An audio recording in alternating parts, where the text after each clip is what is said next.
اعوذ باللہ من الشیطان الرجیم بسم اللہ الرحمن الرحیم وَإِذْ نَجَّيْنَاكُمْ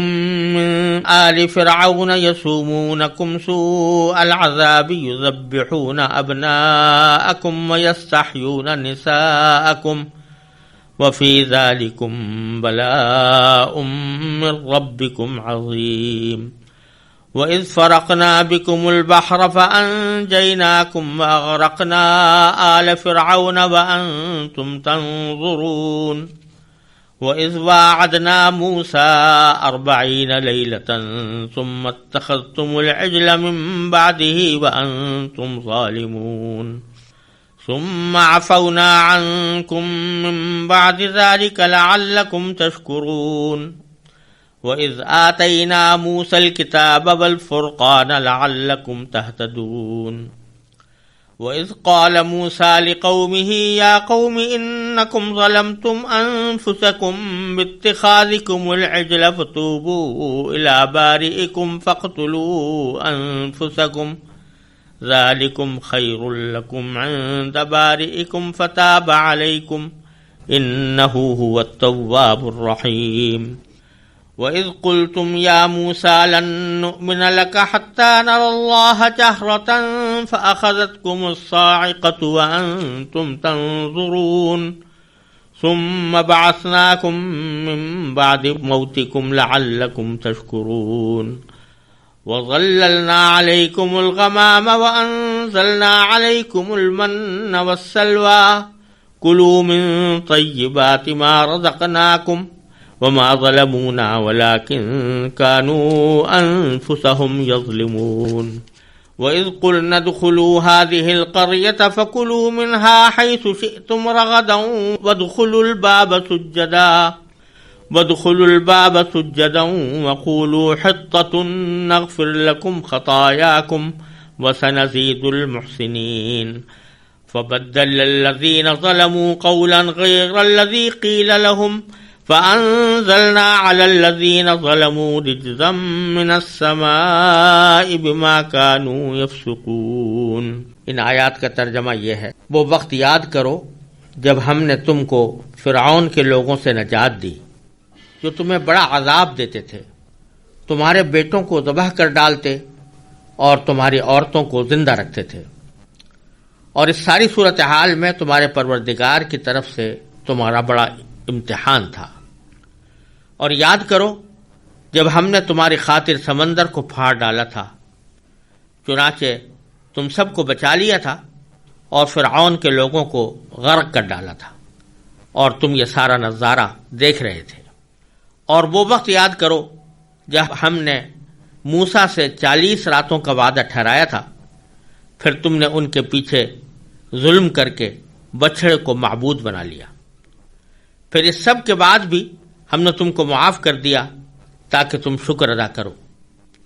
اور یاد کرو جب ہم نے موسیٰ کو کتاب دی اور حق و باطل میں تمیز کا معیار بخشا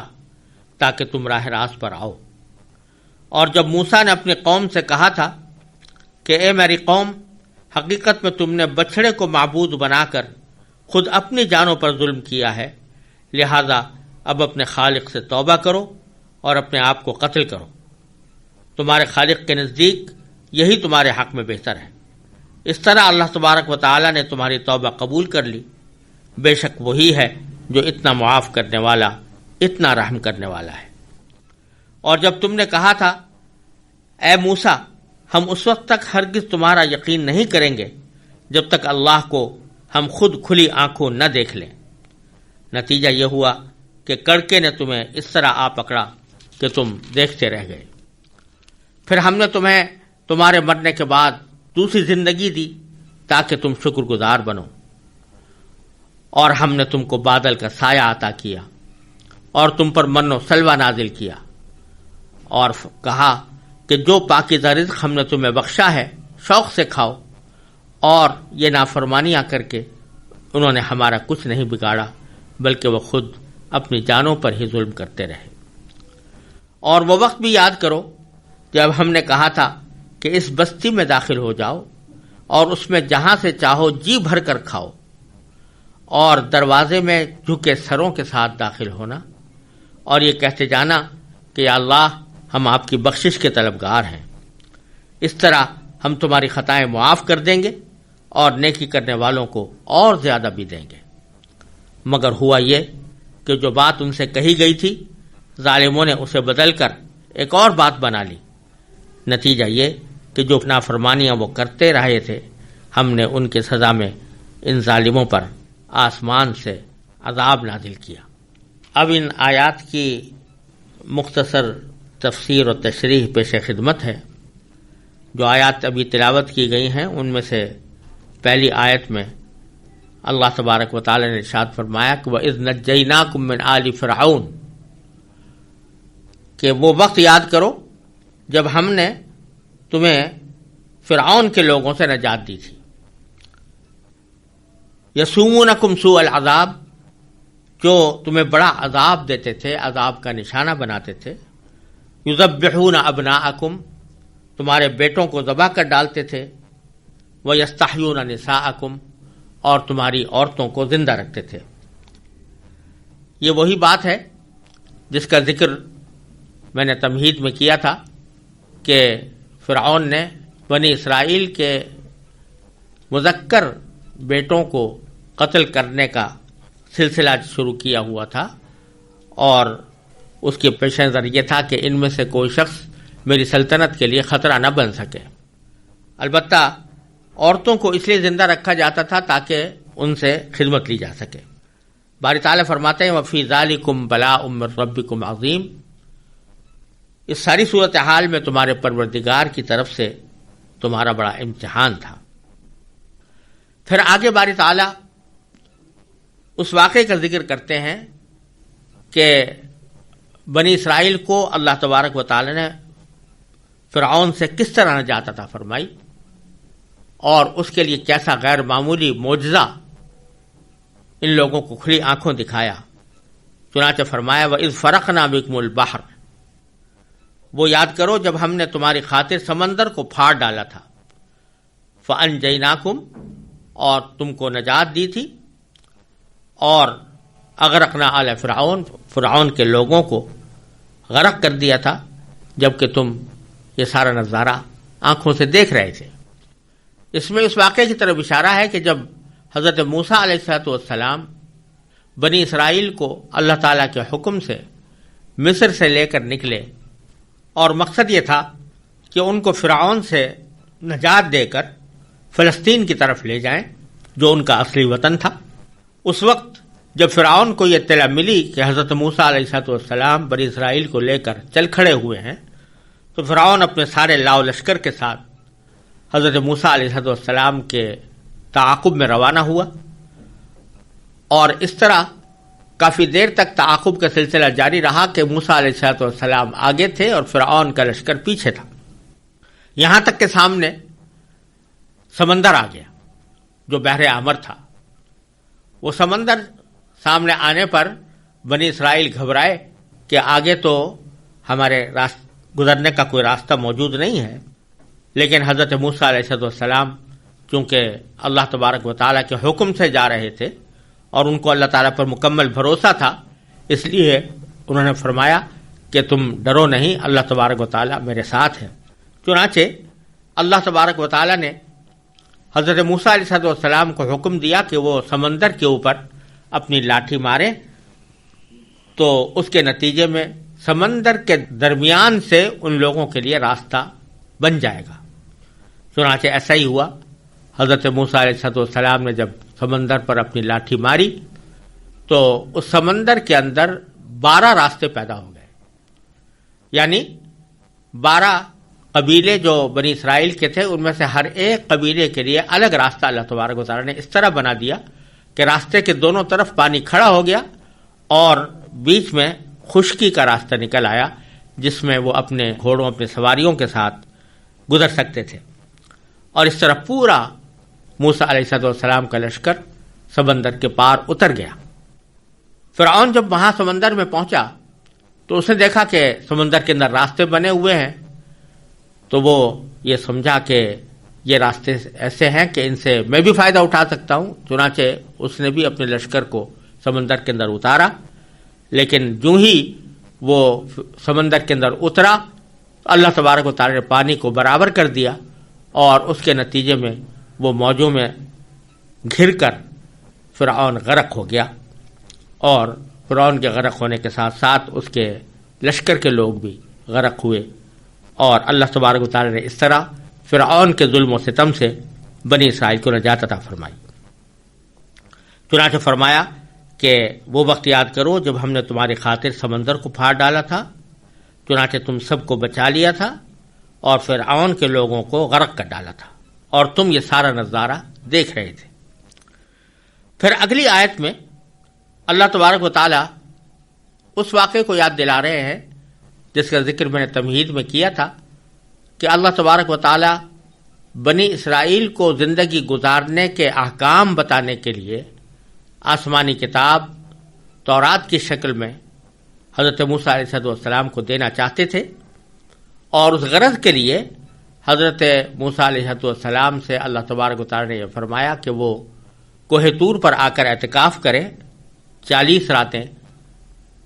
حضرت موسیٰ علیہ السلام سے اعتکاف کرنے کا وعدہ ٹھہرا، اور حضرت موسیٰ علیہ السلام تورات وصول کرنے کے لیے اور اللہ تبارک و تعالی سے ہم کلامی کا شرف حاصل کرنے کے لیے کوہ طور پر تشریف لے گئے اور وہاں اعتکاف فرمایا. لیکن بنی اسرائیل نے ان کے جانے کے بعد سامری کے بہکانے پر ایک بچھڑا جو سامری نے اپنے کسی خاص کرتب کے ذریعے بنایا تھا، اس کو انہوں نے معبود قرار دے کر اس کی پرستش شروع کر دی. حالانکہ اللہ تبارک و تعالیٰ کے علاوہ کسی بھی معبود کو نہ ماننا یہ ایمان کا بنیادی تقاضا تھا، اور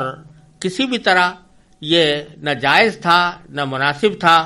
اور نہ موسیٰ علیہ السلام کی تعلیمات کے مطابق تھا کہ اللہ تبارک و تعالیٰ کے سوا کسی اور کو معبود بنایا جائے. لیکن ان لوگوں نے ان کو اس بچڑے کو معبود بنا لیا. چنانچہ اگلے آیت میں اللہ تعالیٰ اس کا ذکر فرماتے ہیں کہ وَإِذْ وَعَدْنَا مُوسَىٰ 40 لَيْلَةً، وہ وقت یاد کرو جب ہم نے موسیٰ سے 40 راتوں کا وعدہ ٹھہرایا تھا، یعنی 40 راتیں کوہ طور پر اعتکاف کی حالت میں گزارنے کا وعدہ ان سے کیا گیا تھا. ثُمَّ اتَّخَذْتُمُ الْعِجْلَ مِن بَعْدِهِ، پھر تم نے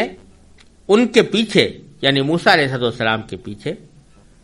اپنی جانوں پر ظلم کر کے بچھڑے کو معبود بنا لیا. ثُمَّ اتَّخَذْتُمُ الْعِجْلَ مِن بَعْدِهِ وَأَنْتُمْ ظَالِمُونَ، پھر تم نے ان کے پیچھے اپنی جانوں پر ظلم کر کے بچھڑے کو معبود بنا لیا. اب یہ اتنا بڑا جرم تھا کہ جس سے بڑا کوئی جرم نہیں ہو سکتا، کیونکہ اللہ تبارک و تعالیٰ فرماتے ہیں کہ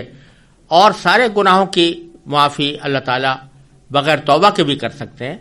لیکن شرک ایسا گناہ ہے، اللہ تبارک و تعالیٰ کے ساتھ کسی کو شریک ٹھہرانا یا عبادت میں اللہ تبارک و تعالیٰ کے ساتھ اس کو شریک کرنا، یہ اتنا بڑا گناہ ہے کہ اس کی معافی اللہ تبارک و تعالیٰ بغیر توبہ کے نہیں فرماتے. چنانچہ دوسری جگہ قرآن کریم کا ارشاد ہے ان اللہ لا یغفر ان یشرک بہ ویغفر ما دون ذلک لمن یشاء، اللہ تعالیٰ اس بات کو معاف نہیں کرتا کہ اس کے ساتھ کسی کو شریک ٹھہرایا جائے، البتہ اس سے کم جو گناہ ہوتے ہیں ان کی معافی جس کے لیے چاہتا ہے اللہ تبارک و تعالیٰ فرما دیتے ہیں. تو یہ ظلم اتنا بڑا تھا کہ اس کو اللہ تبارک و تعالیٰ عام حالات میں توبہ کے بغیر معاف نہیں فرماتے. لیکن اللہ تبارک و تعالیٰ اپنے احسان کا ذکر فرماتے ہیں کہ ثم عفونا عنکم من بعد ذلک لعلکم تشکرون، پھر ہم نے اس کے بعد بھی تم کو معاف کر دیا تاکہ تم شکر ادا کرو. کس طرح معاف کیا اس کا ذکر آئندہ آنے والی آیت میں اللہ تبارک و تعالیٰ فرما رہے ہیں، وہاں پر اس کی تفصیل کی جائے گی. لیکن بیچ میں اللہ تبارک و تعالیٰ نے کوہ طور پر جانے کے نتیجے میں حضرت موسیٰ علیہ السلام کو جو تورات عطا ہوئی اس انعام کا ذکر فرمایا کہ وَإِذْ آتَيْنَا مُوسَى الْكِتَابَ وَالْفُرْقَانَ، وہ وقت یاد کرو جب ہم نے موسیٰ کو کتاب دی اور فرقان دیا. فرقان کے معنی عربی زبان میں یہ ہے کہ کوئی ایسی چیز جو دو چیزوں کے درمیان امتیاز پیدا کر دے، تمیز پیدا کر دے، اس کو فرقان کہا جاتا ہے۔ اور عام طور سے قرآن کریم میں جو یہ لفظ استعمال ہوا ہے یہ تورات کے لیے بھی ہوا ہے اور خود قرآن کریم کے لیے بھی ہوا ہے، اور اس کا مطلب یہ ہے کہ یہ کتابیں ایسی ہیں جو حق اور باطل میں تمیز کرنے والی ہیں، اور ان سے حق باطل سے ممتاز ہو کر بالکل واضح ہو جاتا ہے۔ تو ہم نے تمہیں کتاب دی، موسیٰ علیہ السلام کو کتاب دی اور فرقان دیا، یعنی ایک ایسا معیار عطا فرمایا جو حق اور باطل میں تمیز کر سکتا تھا، لعلکم تہتدون، تاکہ تم راہ راست پر آؤ۔ تورات کے دینے کا مقصد یہ تھا کہ تم حق و باطل کو پہچان کر حق کو اختیار کرو اور راہ راست پر آ جاؤ، لیکن تم نے اس تورات کے دیے جانے کے عین درمیان بچھڑے کی پرستی شروع کر دی، شرک کا ارتکاب کیا۔ چنانچہ آگے باری تعالیٰ فرماتے ہیں کہ وَإِذْ قَالَ مُوسَىٰ لِقَوْمِهِ يَا قَوْمِ إِنَّكُمْ ظَلَمْتُمْ أَنفُسَكُمْ بِاتِّخَاذِكُمُ الْعِجْلَ، اور وہ یاد کرو کہ جب موسیٰ نے کہا تھا اپنی قوم سے کہ یا قومی، اے میری قوم، انکم ظلمتم انفسکم، تم نے خود اپنی جانوں پر ظلم کیا ہے، باتخاذکم العجل، بچھڑے کو معبود بنا کر، فتوبوا الی بارئکم، لہذا اب توبہ کرو اپنے پیدا کرنے والے کے سامنے، اپنے خالق کے سامنے، اس کے حضور توبہ کرو، فاقتلوا انفسکم، اور توبہ کا طریقہ یہ ہے کہ تم خود اپنی آپ کو قتل کرو، اور اپنے آپ کو قتل کرنے کا مطلب میں پہلے عرض کر چکا ہوں، یہ تھا کہ جو لوگ اس شرک میں ملوث نہیں ہوئے تھے وہ ملوث ہونے والوں کو قتل کریں۔ چنانچہ اس حکم کی تعمیل میں بنی اسرائیل کی ایک بڑی تعداد قتل کی گئی اور اس طرح ان کی توبہ قبول ہوئی۔ یہ واقعات زیادہ تفصیل کے ساتھ انشاءاللہ سورہ اعراف اور سورہ طٰہٰ میں آنے والے ہیں، یہاں صرف ان کی طرف ایک اشارہ مقصود ہے اللہ تبارک و تعالیٰ کی نعمتوں کا ذکر کرتے ہوئے۔ مزید ویڈیوز دیکھنے کے لیے ہمارے چینل کو سبسکرائب کریں۔